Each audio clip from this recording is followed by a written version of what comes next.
दर्शकों नमस्ते। दर्शकों, हमारे आज तक के सीरीज में या आज तक के वीडियो में मैंने आपको वास्तुशास्त्र के बारे में, वास्तु के बारे में काफ़ी जानकारी दी है। और पिछले सीरीज में हम लोग ने 8 दिशा के बारे में जाना, समझा कि क्या होना चाहिए, क्या नहीं होना चाहिए, उसके क्या सॉल्यूशंस हैं, और आपको ये पसंद भी आ रहे हैं। लेकिन आज मैं जो टॉपिक लेके आया हूँ ये बहुत इंपॉर्टेंट है। वो है आपके घर का ब्रह्मस्थान, आपके वास्तु का ब्रह्मस्थान। दोस्तों, आपकी फैक्ट्री हो, आपका ऑफिस हो या आपका घर हो, ब्रह्मस्थान जो है ये बहुत ही इंपॉर्टेंट रोल प्ले करता है। क्योंकि ये जो स्थान है ये ब्रह्मा का है, क्रिएटर का है। ब्रह्मा क्या है? क्रिएटर है, मतलब ये क्रिएशन करता है। यहाँ पे जो ऊर्जा होती है ये बहुत ही सकारात्मक होती है। एक प्योर एनर्जी, एक डिवाइन एनर्जी यहाँ पर होती है। दोस्तों, इससे पहले कि मैं आपको ब्रह्मस्थान के बारे में और जानकारी दूं, मैं आपको समझाऊंगा कि ब्रह्मस्थान कैसे देखते हैं। यदि आपके घर का, यदि आपके वास्तु का आप 3 भागों में डिवाइड करते हो, उसे मतलब वर्टिकली और हॉरिजॉन्टली, तो आपके घर का जो सेंटर पोर्शन आता है, सेंटर पॉइंट नहीं, सेंटर पोर्शन, जो 1/9 पोर्शन होता है, उसे ब्रह्मस्थान कहते हैं। वो ब्रह्म तत्व होता है। यहाँ का जो एलिमेंट है स्काई एलिमेंट है। तो आपका ब्रह्म तत्व कैसा होना चाहिए? ओपन टू स्काई होना चाहिए। यदि आप आपके प्लान को, मतलब आपके वास्तु के प्लान को अगर 9 दिशा में विभाजित करेंगे, तो जो सेंटर में जो 9 विभाग आते हैं उसे आप ब्रह्मस्थान कह सकते हो।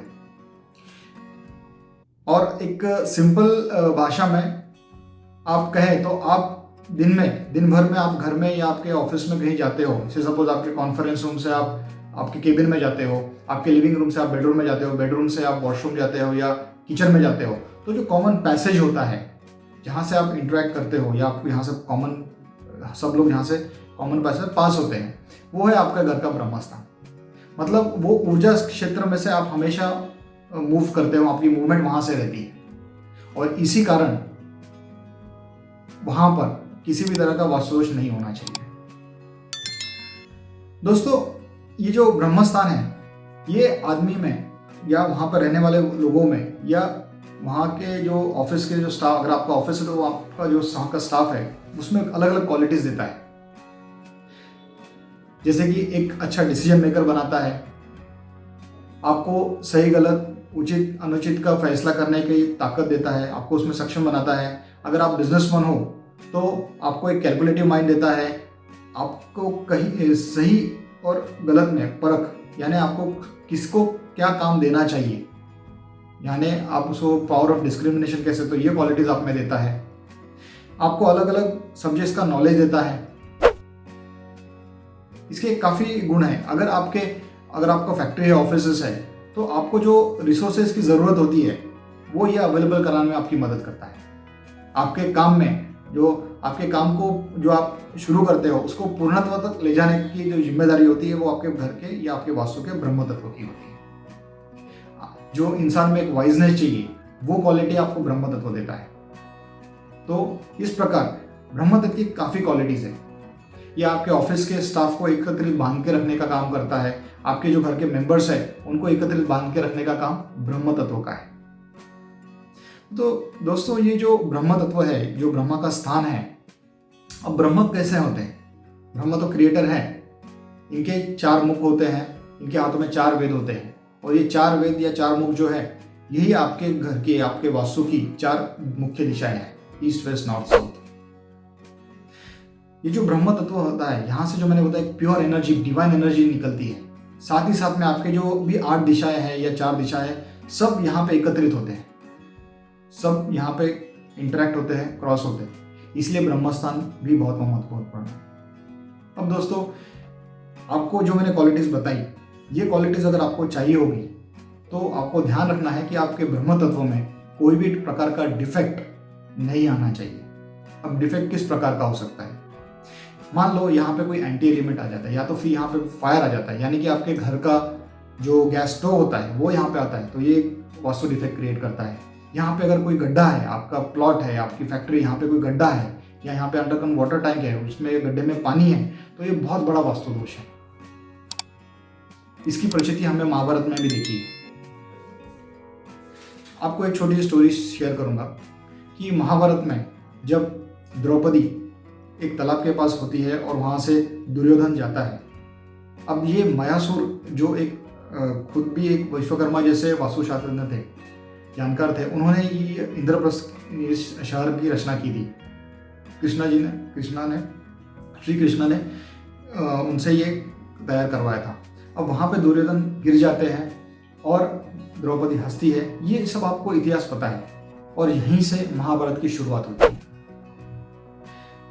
साथ ही साथ अगर आप रामायण में अगर देखेंगे, जब श्री राम रावण का वध करते हैं तो उनके वो दशानंद हैं, उनके सिर काटने से उनका वध नहीं होता, उन्हें मृत्यु प्राप्त नहीं हो पाती।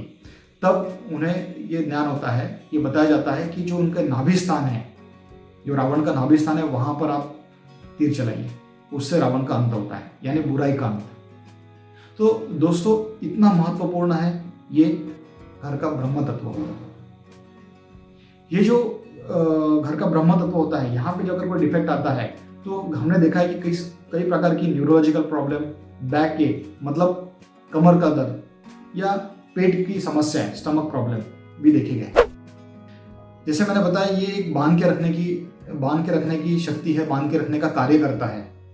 तो यहाँ पे अगर दोष आता है, या तो फिर यहाँ पे अगर कोई टॉयलेट आता है, स्टेयरकेस आता है, मतलब हेवीनेस आता है, बीम आता है, पिलर आता है, दीवार आती है, तो ये उसे डिस्टर्ब करता है। यहाँ पे आपके घर का किचन भी नहीं होना चाहिए। ब्रह्म तत्व में तो जो मंदिर है, घर का जो देवघर है, तो बिल्कुल नहीं होना चाहिए।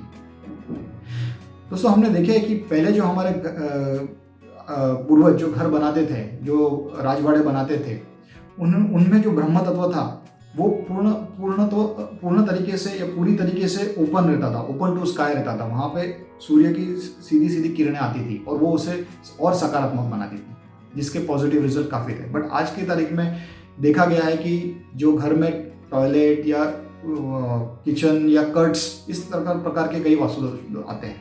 यहाँ पे तो अंडरग्राउंड वाटर टैंक और टॉयलेट तो बिल्कुल भी नहीं होना चाहिए, बहुत बड़ा एक वास्तु दोष है। दोस्तों, यहाँ पे एंटी कलर या एंटी एलिमेंट की तरह डार्क कलर नहीं होना चाहिए। ये आकाश तत्व है, यहाँ पे आप ज़्यादा से ज़्यादा सफ़ेद कलर का प्रयोग कर सकते हो। ये ब्रह्म तत्व है। यहाँ पर आपको एक टिप देना चाहूँगा मैं कि यहाँ पे आप कमल का फूल रखिए। ये बहुत अच्छी एक वास्तु टिप है। एक कांच का बाउल ले लीजिए, उसमें थोड़ा सा पानी रखिए, थोड़ा सा पानी, और उसमें कमल रखिए। नेचुरल अगर आप फ्लावर्स रखते हो तो बहुत अच्छा है, आर्टिफिशियल भी आप रख सकते हो।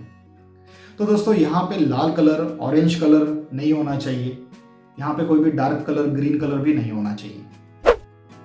दोस्तों, ये जो ब्रह्म स्थान है, ये मैंने बताया उत्पत्ति का कारक है। अब काफ़ी बार आजकल देखा गया है कि कुछ लोग 2 1 BHK ज्वाइन करते हैं, 2 2 BHK ज्वाइन करते हैं।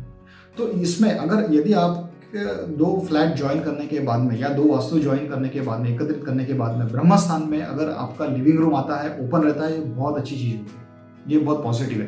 पर उसके विरुद्ध अगर यहाँ पर 2 फ्लैट ज्वाइन करने के बाद में अगर कोई कट आता है या डक्ट आता है, तो आप सावधान हो जाइए।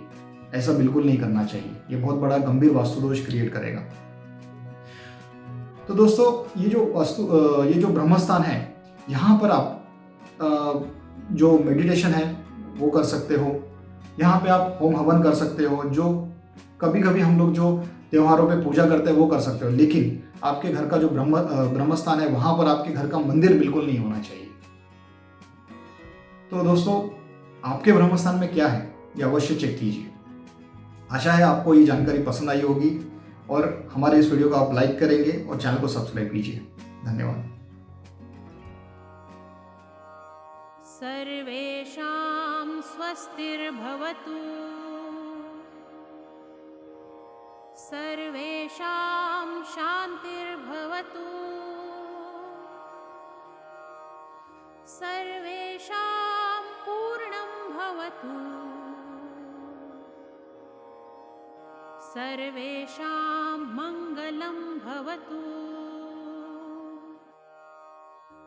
सर्वे भवन्तु सुखिनः, सर्वे सन्तु निरामयाः, सर्वे भद्राणि पश्यन्तु, मा कश्चित् दुःखभाग् भवेत्।